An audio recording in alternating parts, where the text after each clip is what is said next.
Albert Einstein, Richard Branson, Bill Gates, John F. Kennedy, Tony Robbins, Michael Phelps, Will Smith.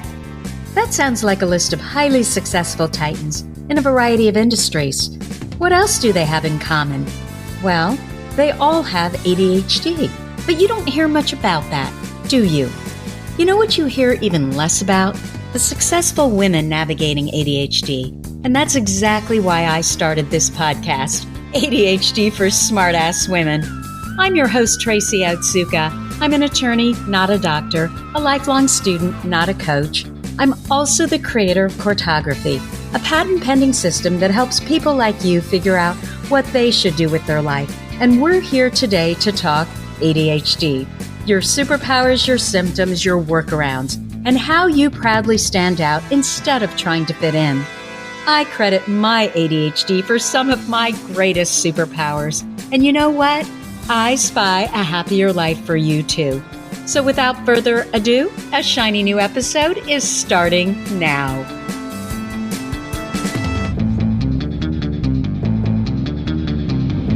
Hello, I am Tracy Otsuka, and I wanted to welcome you to episode 65 of ADHD for Smartass Women. In this episode, I am going to introduce you to Jaime Fisher. Jaime lives in Connecticut, where she was told approximately 1 billion times that she had her hands full while raising 4 kids as a stay-at-home mom. Even so, Jaime, a TV game show winner, recently transitioned back into the workforce while fostering a newborn. With over 100,000 hours of parenting experience, Jaime is a strong advocate for both moms and babies. She runs a Facebook site called Hey New Mama and is in the process of interviewing moms and postpartum experts for her book on optimal care and feeding of new moms. Jaime also has ADHD. And Jaime, don't some of your kids have it too? Yes, they do. My son, Shepherd, who has not been formally diagnosed, but I was just in the process of pursuing that right before everything got shut down. But he does, I suspect, as well. Well, welcome.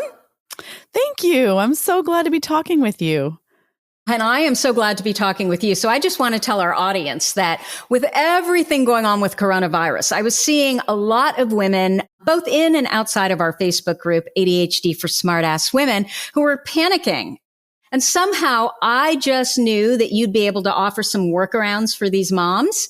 Still, I have to admit that the fact that you have 4 of your own kids and now a newborn that you're fostering, I didn't know quite what possessed me to even ask, but then I was so delighted when you responded, and I loved what you told me. What you told me was, I don't have all the answers, but I have a process that I go through. Did I get that right? That's right. Yes. Okay. As far as just kind of bringing some semblance of sanity to what's going on for all of these parents who have ADHD kids and frankly, who don't have ADHD kids, who now are finding that they're homeschooling their kids at home. So I'm wondering, how are you doing with all this? Oh my goodness.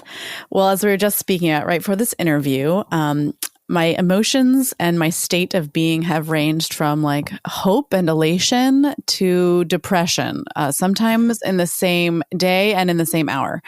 It's swung back and forth quite a bit. It's been an experience.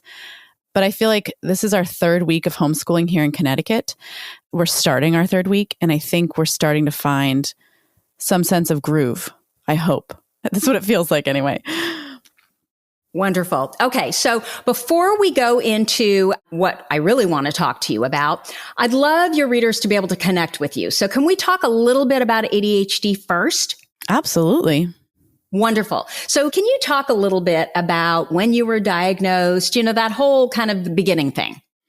So I, like so many people with ADHD, as a young girl growing up through public school, felt a lot of the same feelings other people feel. I don't fit in. I'm stupid. Oh my gosh, I'm not getting this. Everybody else gets it but me. And I really remember constantly feeling there was like an instruction book that everyone else got, and somehow I missed the day when they handed it out. Just that feeling was constant. And it wasn't until I got to college and my work study was working in the Disability Services Office for students with various types of learning disabilities and other types of disabilities as well, physical impairments as well as hearing impairments and visual impairments. And I was working in that office very closely with the director to help give students different types of accommodations. And we offered people note takers, and we offered people longer test times, and we offered all kinds of things. But those were namely some of the big things we offered for people with ADHD. And it's so funny because as I was scheduling, I was in charge of scheduling the note takers, and I was in charge of scheduling communication to professors to help students arrange longer test times. I told my boss, who I developed a wonderful relationship with, I said, "Hey, I think I would do better with longer test times. That's my number one problem. I get all the answers right, but oftentimes I don't finish the test. I just, it just takes me longer, or I have a hard time focusing," or I named some things. And he looked at me and he's like, "Have you ever been tested for ADHD?" And I was like, "No, but I've always resonated when people have talked about it. It felt familiar. It sort of felt like, for so much of my life, that term felt like it had a negative charge to it. But when people would talk about it, I didn't want to speak up and say, 'Hey, that sounds like me,' because it had so many negative connotations. But nevertheless, at the same time, I did feel like it resonated with me, like it called to me. So he sat me down and did some of he at that time had a PhD in counseling and psychology. It was licensed to do this kind of testing. And so he did it with me. And it was such a blessing because I didn't have to seek it out. And definitively, he was like, yeah, you have ADHD. And he probably knew before you even took the test, right? If you had been working for him. Yes. And so that's how I began this journey, recognizing and then it was a huge blessing because I realized within a university setting, all the things that are offered to people, just real simple things, nothing, I'm still doing the work of a university student, and so is everyone else who has accommodations, but you're just allowed to work with some ways that your brain really needs to get through these things. So that was a blessing. And that's my story about how that happened. Wonderful. And so now you are the mother of 4, and you also just volunteered to be a foster parent to a newborn? Yes. Starting. How's that going? Oh my gosh. So we have 5 kids in our house right now, ages 2.5 months to 12. So we have like the newborn phase and like the preteen phase at the same time. It's so much more beautiful than I thought it was going to be. I guess I was scared. I was terrified, actually. What made you do this, Jaime? Well, fostering was something that's on my husband's a social worker for the Department of Children and Families. I believe in California, it's like CPS, the Department of Protective Services or something, Child Protective Services. Yes. So this is his life, being involved in foster kids' lives. And it's been on our radar for years, just our love and passion for foster kids and the ways we see that the community and people can be helpful. We've talked about doing it, but it was something we said we would probably do 5 or 10 years from now. It's a bit of a long story, but the short version is this little girl that we currently are fostering has an older sister who was adopted by one of my dearest friends. And when this baby was born, it wasn't able to stay with its mom. And so the first person they called was my dear friend and said, you have the biological sister. Would you like to take another child? And she's currently a single mom. She is working part-time and she's a full-time graduate student. And she had a bit of a breakdown. She said, "I don't think I can take a baby right now." But on the other hand, she was like, "I would love to adopt this little girl and have my daughter have a sister." So in the span of 4 days, we made the decision that we would step in and foster her in this interim while my friend's able to finish graduate school. So that's long, I know, but that's the story. And it was a very quick decision, but it meant that these 2 little girls will have the chance of growing up together. So it means a lot to us. For families. Yeah. For foster kids, they lose so much. And my husband sees the outcomes all the time. And so it means a lot to him knowing that the outcomes for both of these little girls will be stronger if they're able to have each other in their lives. Well, that just gives me goosebumps, especially knowing that you have 4 children. You already have your hands full. I already get weird looks at the grocery store. Yeah. I think there's this sense that ADHD women don't make good mothers. And I personally think that is total garbage because we tend to be so creative. We're spontaneous. We're fun.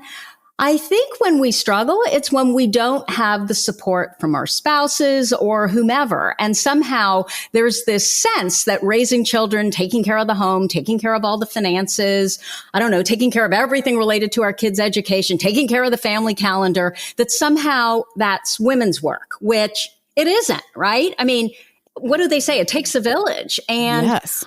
I think that handling all of this is a challenge for any brain. But you put all of that up against an ADHD brain, no wonder there are women out there, moms out there who think that, oh my God, I suck at this. And I think you are the perfect example of someone with 4 kids, you have ADHD, and you are a kick-ass mom. I mean, you love what you're doing, right? Oh, I absolutely do. I really love it. And I mean, despite myself, my kids are turning out amazing. I don't know if it's me, but they amaze me every day. And yeah, I'm pleasantly surprised that this has been such a amazing and beautiful. And of course, motherhood at times is gut wrenching and, brings you to all the most extremes of all of your emotions. But yeah, my kids are amazing. And being a mom is my greatest accomplishment by far.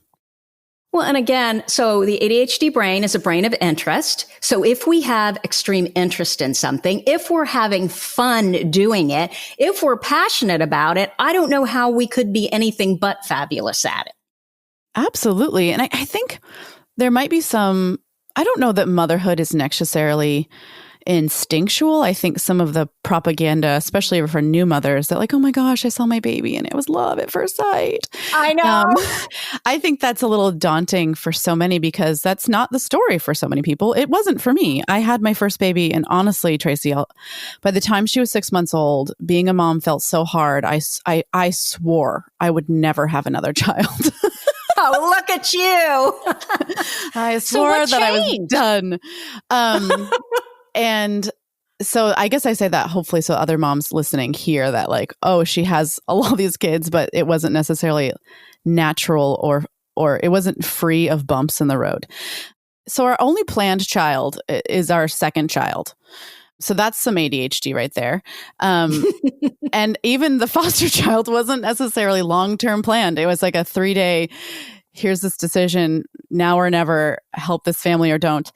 And we made the decision to jump in. So also I got better at it. With anything, like I became hyper-focused on figuring out how to crack this and what my kids needed. And my first child just so happens to be my husband, on the other hand, so I have the ADHD brain. He is more on the autism spectrum, not ever officially diagnosed, but he's extremely linear. He gets extremely fixated and completely opposite of me. Of course, these opposites attract. I think you have a similar dynamic potentially in your relationship. Is that correct? Yeah. My husband's total linear. Yes. He's a banker. I mean, yes. Come on. Yes, very linear. And so my first daughter, also my husband's an introvert, which is interesting that he's a social worker, but he's an introvert. And my first daughter is as well. And so I think I'm an extroverted person, just struggled to connect with her at first because I just realized this little girl got so overstimulated by, adventures and people, all the things that I love. And so for a while, finding the balance between honoring her spirit and being her mother and being my own human being was a challenge, but one that I knew there was a solution to. And I really poured myself into child development reading and sort of hyper-focused on the details of making myself better at this, because I guess even early in my motherhood, I just knew there's a growth mindset I had about all things, including being a mom. I could get better at it, even if I wasn't natural at first. And that really is the key, isn't it? Just wanting to learn, wanting to be better, that growth mindset. Yes, absolutely. Absolutely. So yeah, we have 4 kids. I think both of them